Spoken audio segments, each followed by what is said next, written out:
Hey everybody, how's it going? I know it's been a little while since I did a vlog, but I think it would be fun to tell you guys a little bit of a story about what happened to me this past week. Last year I did a show on a cruise ship, and it was something that I wasn't expecting to do. They found me actually online, and they told me like, hey, can you do a cruise ship show in like 5 days? And I was honestly expecting that it wouldn't actually be a real thing, but then I went and did it.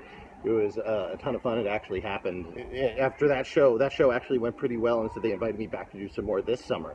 And so I figured, oh, it'll be like last time. But the process of getting to this ship was something that I probably will never, ever go through again. And that's actually that story that I want to tell you. So this ship is leaving from Hiroshima, and it's going to Shanghai. So the way that it was supposed to work is that I was supposed to board the ship in Hiroshima, and I was supposed to get there a whole day before.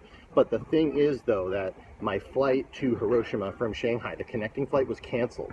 And if I were to stay on another day and wait for the next flight the next day, then the whole thing would have actually not worked out, because I wouldn't have gotten to the port on time. The ship would have left for the Pacific Ocean without me. So the plan became that I was going to fly to Osaka, and then from Osaka, I was going to take the high-speed rail, the Shinkansen, across the entirety of Japan. I don't speak Japanese. I don't know how to do this. I've never done that before, but that was the plan. So I knew time was going to be really tight because I only had something like 4.5 hours to make this trip. I got into the Japanese airport. I went through some strict inspection for the purpose of countering terrorism, and then I went and bought my tickets. And I got the tickets. I was waiting in line. Every moment I was waiting in line, I was like, oh my God, I'm not even going to make it. So I get my ticket to get on the train. I only have about 4.5 hours to do a like 3.5 hour trip. So this thing is going to be really tight one way or the other. And I get on the train, I sit down, we go through the city, we go through the countryside, and this is actually the closest that I've gotten to seeing what Japan is like, you know, not having to actually, seeing as I couldn't get off the train and see what the actual place is like. This is the closest I've ever gotten. So this whole time I haven't eaten yet, from the beginning of the day, because I was just playing to train to blah, blah, blah, blah, blah.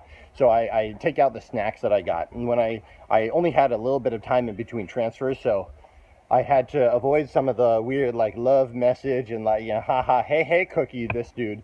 When I looked at the end of all the different options, the only thing that I was able to get was a can of peanuts and what I thought was the thing of grapefruit juice, but what turned out to be like a grapefruit alcohol spritzer.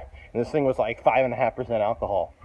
So I hadn't eaten all day. I had like a bag of peanuts and got a little bit shoisty on the train on the way over to the port.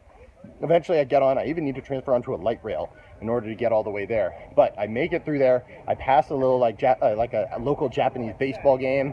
Go Hiroshima Carp, apparently. That's the name of the team there. It was super exciting. America, I miss you. And then I finally got up and I get to the port. And I see the ship in the port. It's there. It's huge. It's a floating city. It's massive. I'm like, oh, I made it. So I'm like literally running with my bags and stuff on the back. And then I finally make it to the ship. It hasn't left. And then I get right up to the walls of the ship and I say like, oh, finally. And then cartoonishly, the moment I touch the ship, it goes and starts floating away. But it floats like slowly. It's like I can touch the thing. I can reach out and like touch it. I can go like, oh, but even that would be too slow because it's going like a millimeter away at a time. It's like infinitesimally slow, but just floating out into the ocean. I miss the boat. I'm like, oh, what am I gonna do? I wave my hands. Port agent comes up to me, like the security people start babbling me in Japanese. They're like, oh, yeah, who are you? I'm like, I'm the comedian. And they don't know what I'm saying, but, and like, it's useless. The ship is already gone. But right then, a little boat comes out from behind the big boat, and this little boat, like, you know, like motorboats up to the port, and they start yelling at me in Japanese, and I don't know what they're talking about either. But I'm like, I'm the comedian. They let me on their little ship, so we are like chasing this out into the Pacific Ocean, and then as I'm going out to the side, it was absolutely nuts because part of me was like, oh. Oh my God. But then another part of me was like, like, you know, like digging it. Like, this is going to be the most intense entrance I've ever had into any stage that I've ever been in. The chase ship gets up to the side of the thing where there are these like little tiny people in like the side of the ship that are like looking out at me and trying to figure out who I am. So we side up behind them, and as the ship is going out into the ocean, they start like yelling at me. They're like, who are you? And I'm like, I'm the comedian. And they're like, what is your passport number? And I'm like, oh, and they yell it out, and they're like, well, how do you spell your last name? And we're doing the whole chicken thing from the side of the boat. Eventually, she's supposed to be on the ship. And so they do this maneuver where like the ship that's chasing comes up and like goes perpendicular and like comes right at the side of the boat.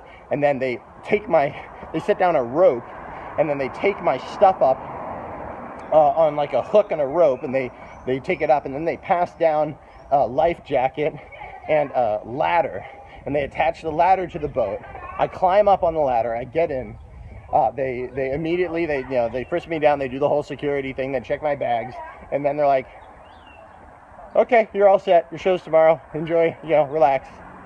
And I made it. I actually made it. So I was able to get into my cabin. I was able to go and have a night on the ship and relax a bit, get ready for my show, and really just enjoy the whole process. And there are tons of Chinese cruise ship stories that I'd love to share with you, and I will be sharing with you a couple of them soon once I have some pieces ready. But I thought that this would be a fun story to share as well. So if you ever have to get on a cruise ship, just get there on time and don't have your plane canceled, because the ship doesn't care. The ship is leaving whether you leave or not. So anyway, thank you all so much. Hope things are going good. Leave a comment if you have any questions about the situation, because it was pretty wacko, or if there's any stuff that you'd be interested in hearing about the Chinese comedy lifestyle. Peace out, everybody. Thanks for watching.